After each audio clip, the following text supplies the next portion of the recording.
خادرته وشتي بربري چيلي سر د څنګه لړ اغستو پېښور کې په صدر کې سټوډیو کې زمونږ ریکارډینګ او جاوید فضا زما خاون دی په طبله باندې طبله یې غږوله. واو جی دا غودي ناغودي تاسو په طبله کې کړی دیو ټول ما نه ډېر لرې ناستو نو ټولو لاس ونیولو چې راوغورځوه راته نو ټولو ته ما ور وغورځولو او جاوید فضا ته ما په لاس کې شړشمګوله شی ورته په لاس کې ورکړلې.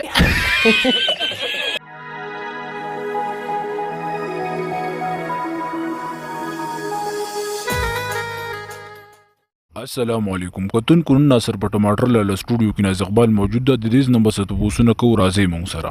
ناز اقبال به چکلی ته په خیر راغلی. مننه جی مننه. څومره وخت کېږي چې چکلی ته راغلی؟ زما خو لږې ورځې کېږي چې راغلم. دا راته وایي چې څومره وخت نه دا کار ته کې؟ نو زما خو خپله تقریبا 40 کاله وشو چې زه دا کوم. اوس ما ته پته ولګېده تاسو د چرګې نم سیوا ورکړې ده. تاسو هیڅ خلک ته مقارګستانې سیوا نه ده ورکړې. ښه ناز اقبال بي دا راته وایي چې اوله کې څه تکلیف درته درد مردي که نه نه زما خو خپله ډېر زیات درد کوي ډېر زیات مې ورته خوږېږي.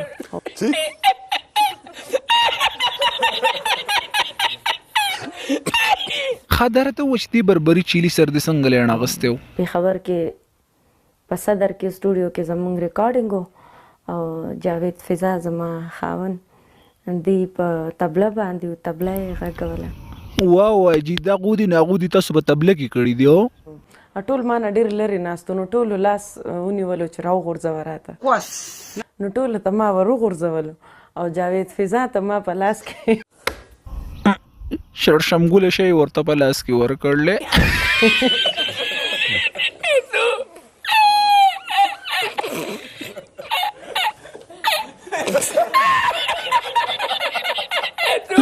نور زما کوشش هم دا چې زه هنرمند سره کوم چې زما بند نه کیږي.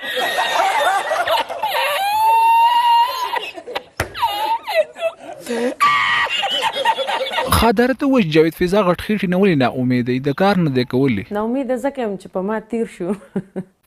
باډیانې دې کمې خوښي تورې د ټاف کونی او کنجر څوک دی؟ جاوید فضا.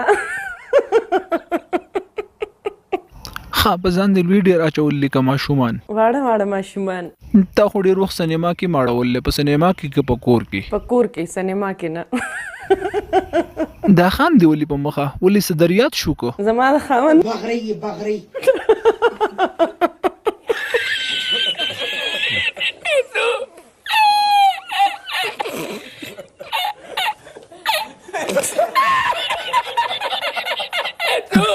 خادي نور ډمانو ته بس پیغام ورکې هغه هم ستا په شان په معمولی شي باندې گزاره نه کیږي. ملک پرېښودل ورته ضرورت شي نو زه وایم چې زما په شان ملک دی هم ستا د مور په پوست کې دا اصولم